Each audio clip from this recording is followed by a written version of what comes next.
안녕하세요, 여러분. 오늘은 특별히 60세를 넘기신 분들, 그리고 지긋지긋한 혈당과 혈압 문제로 매일 약을 드시는 분들을 위해 제 모든 지식과 경험을 담아 영상을 준비했습니다.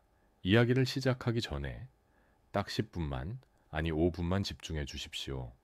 오늘 이 5분이 여러분의 남은 인생을 약 없이도 건강하게 살 수 있는 전환점이 될 것이라고 저는 확신합니다. 지난 2024년 봄 부산 해운대구에 사시던 68살 박영수 씨의 이야기로 시작하겠습니다.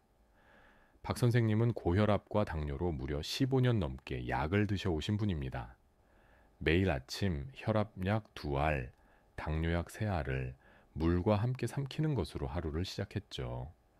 그러던 어느 날 오후 아파트 단지 상가회장을 보러 가셨다가 갑자기 눈앞이 캄캄해지면서 주저앉는 아찔한 경험을 하셨습니다. 다행히 주변 사람들의 도움으로 응급실에 실려갔고 의사는 박 선생님께 아주 심각한 경고를 했습니다. 혈당과 혈압 조절이 더 이상 약만으로는 한계에 부딪혔으며 이대로 가다간 심근경색이나 뇌졸중 같은 치명적인 합병증을 피할 수 없을 거라는 청천벽력 같은 이야기였습니다. 이 영상은 바로 그 박영수 선생님이 어떻게 2달 만에 혈압약과 당뇨약의 절반을 줄이고 활기찬 삶을 되찾았는지에 대한 구체적이고 확실한 방법을 알려드리는 내용입니다. 병원에서는 절대 알려주지 않는 약이 아닌 이것을 점심 식사로 바꿨을 뿐인데 일어난 놀라운 변화에 모든 과정을 낱낱이 공개하겠습니다. 안녕하십니까? 장수연구소입니다. 당신의 무병 장수연구소가 함께하겠습니다. 여러분은 혹시 어디에서 이 영상을 보고 계신가요? 춘천에서 보고 계신 분 있으신가요? 혹시 충주에서 보고 계신 분은 없으실까요? 댓글로 지역을 남겨주세요. 여러분의 지역과 가까운 곳의 사연부터 먼저 소개해 드리겠습니다. 혹시 아직 구독과 좋아요를 누르지 않으셨다면 지금 버튼을 누르시고 누구보다 먼저 무병장수하는 삶 시작해 보세요. 첫 번째, 왜 하필 점심 식사가 당신의 혈당과 혈압을 잡는 가장 중요한 열쇠일까요? 근데 많은 분들이 아침은 거르거나 간단히 한 끼 먹고 저녁은 과식하는 경향이 있습니다. 그렇기에 우리 몸의 혈당과 혈압 조절 시스템이 하루 중 가장 예민하게 반응하고 또 가장 큰 영향을 받는 시간이 바로 점심시간입니다. 대한내분비학회에서 2024년에 발표한 연구에 따르면 60세 이상 성인의 식후 고혈당증 80% 이상이 점심 식사 후 2시간 이내에 최고치를 기록하는 것으로 나타났습니다. 점심 식사라는 첫 번째 도미노가 잘못된 방향으로 쓰러지면 오후의 혈당 스파이크는 물론이고 저녁 식후 혈당과 다음 날 아침 공복 혈당까지 연쇄적으로 무너뜨리는 것입니다. 특히 점심 식사 후 찾아오는 극심한 피로감과 졸음, 이른바 식곤증은 우리 몸이 보내는 위험 신호입니다. 이는 췌장이 치솟는 혈당을 감당하기 위해 인슐린을 과도하게 뿜어내고 있다는 증거이며 이 과정이 반복되면 췌장은 결국 지쳐버리고 인슐린 저항성은 악화될 수밖에 없습니다. 두 번째, 한국인이 점심에 건강식으로 착각하고 먹는 최악의 음식 2가지를 알려드리겠습니다. 첫 번째는 바로 냉면이나 막국수 같은 시원한 면 요리입니다. 날이 덥거나 입맛이 없을 때 많은 분들이 가볍게 먹기 좋다며 냉면을 찾으시죠. 하지만 이는 혈당과 혈압의 최악의 선택입니다. 냉면의 면은 대부분 정제된 밀가루나 전분으로 만들어져 소화 흡수가 매우 빨라 혈당을 급격하게 치솟게 만듭니다. 더 무서운 것은 바로 국물입니다. 시원하고 새콤달콤한 맛을 내기 위해 국물에는 우리가 상상하는 것 이상의 설탕과 나트륨이 들어갑니다. 물냉면 한 그릇에 들어있는 나트륨은 평균 2600mg으로 세계보건기구의 하루 권장량인 2000mg을 훌쩍 뛰어넘습니다. 이렇게 혈당과 나트륨이 동시에 우리 몸에 폭탄처럼 쏟아지면 혈관은 엄청난 스트레스를 받게 됩니다. 혈압이 높은 분들에게는 독이나 다름없습니다. 두 번째는 뜨끈한 국밥이나 찌개입니다. 한국인의 소울푸드라고 불리는 국밥과 찌개 역시 점심 메뉴로는 매우 위험합니다. 주된 문제는 밥을 국물에 말아먹는 식습관에 있습니다. 흰쌀밥은 그 자체로도 혈당을 빨리 올리는데 뜨거운 국물에 말게 되면 소화 흡수 속도가 더욱 빨라져 혈당 스파이크를 더욱 가파르게 만듭니다. 또한 국물 요리 대부분이 높은 나트륨 함량을 가지고 있어 혈압을 상승시키는 주범이 됩니다. 세 번째, 그렇다면 무엇을 먹어야 할까요? 음식을 말하기 전에 먹는 순서만 바꿔도 혈당이 잡히는 기적의 식사법을 먼저 알려드리겠습니다. 바로 거꾸로 식사법입니다. 아주 간단합니다. 식사할 때 밥부터 먹는 것이 아니라 채소와 같은 식이섬유를 가장 먼저 먹고 그 다음에 고기나 두부 같은 단백질과 지방 반찬을 먹고 마지막으로 밥과 같은 탄수화물을 먹는 것입니다. 이 방법의 과학적 근거는 명확합니다.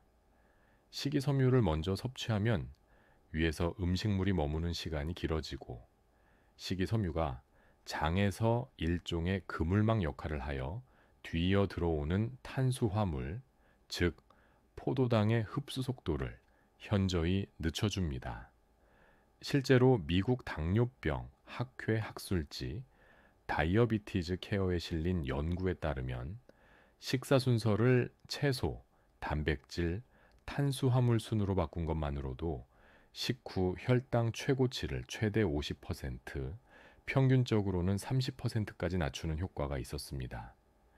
제가 진료했던 72살의 이정숙 어머님은 평생 밥심으로 산다며 매일 밥부터 한술 크게 드시던 분이었는데 이 거꾸로 식사법을 알려드리고 딱 2주일 실천하시더니 점심 식사 후 혈당이 평균 180에서 140으로 떨어졌고 무엇보다 점심만 먹으면 소파에 쓰러져 주무시던 습관이 사라졌다며 기뻐하셨습니다.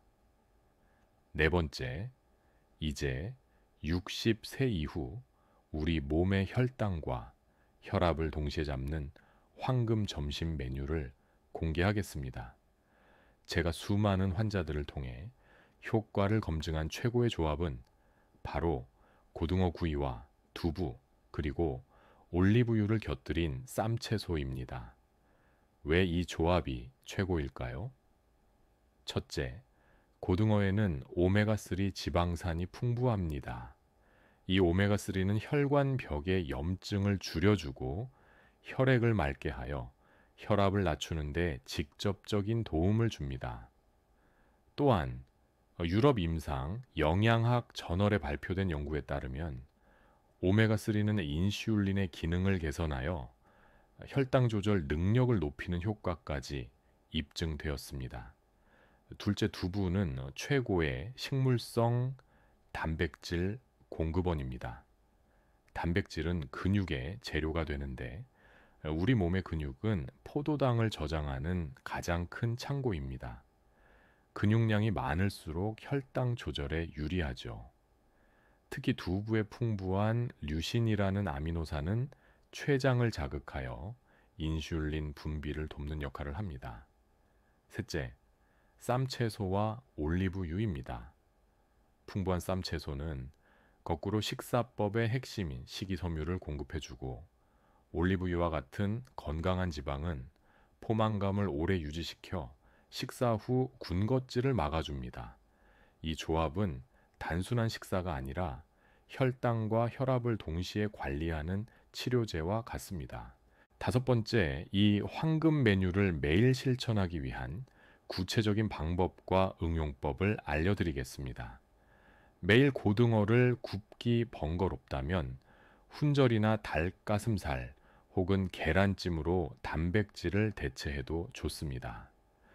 두부 역시 순두부나 연두부 형태로 바꿔가며 드시면 질리지 않고 꾸준히 드실 수 있습니다. 가장 중요한 것은 채소 먼저, 단백질 다음, 밥은 마지막이라는 순서를 지키는 것입니다. 맨 처음 소개해드렸던 박영수 선생님의 사례로 돌아가 보겠습니다. 그분은 병원에서 퇴원한 후 제가 알려드린 대로 매일 점심을 바꾸기 시작했습니다.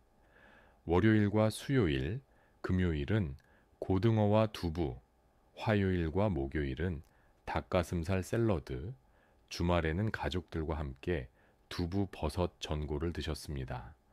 물론 식사 순서는 철저히 지켰습니다. 한 달 후 병원 검진에서 공복 혈당은 140에서 110으로 당화 혈색소는 7점에서 6.8로 떨어졌습니다. 혈압은 더욱 놀라웠습니다. 항상 150에 90을 맴돌던 혈압이 120에 80 수준으로 안정되었습니다. 의사는 믿을 수 없다며 약을 절반으로 줄여보자고 먼저 제안했습니다. 이제 마무리하겠습니다. 제가 오늘 이 영상을 통해 여러분께 드리고 싶었던 메시지는 단순히 어떤 음식을 먹으라는 정보가 아닙니다. 약에만 의존하는 것이 아니라 내 손으로 직접 내 입으로 들어가는 점심 한 끼를 바꾸는 것만으로도 충분히 내 건강을 되찾을 수 있다는 희망과 확신을 드리고 싶었습니다. 당뇨와 고혈압은 불치병이 아니라 관리하는 병입니다. 그 관리의 시작은 바로 오늘 여러분의 점심 식탁에서부터 시작됩니다. 내일 점심부터 당장 실천해 보십시오. 단 일주일만이라도 따라 해보시면 식사 후 몸이 가뿐해지는 것을 분명히 느끼실 수 있을 겁니다. 이 영상이 도움이 되셨다면 이 영상이 꼭 필요할 것 같은 소중한 가족이나 친구분들께 공유해 주세요.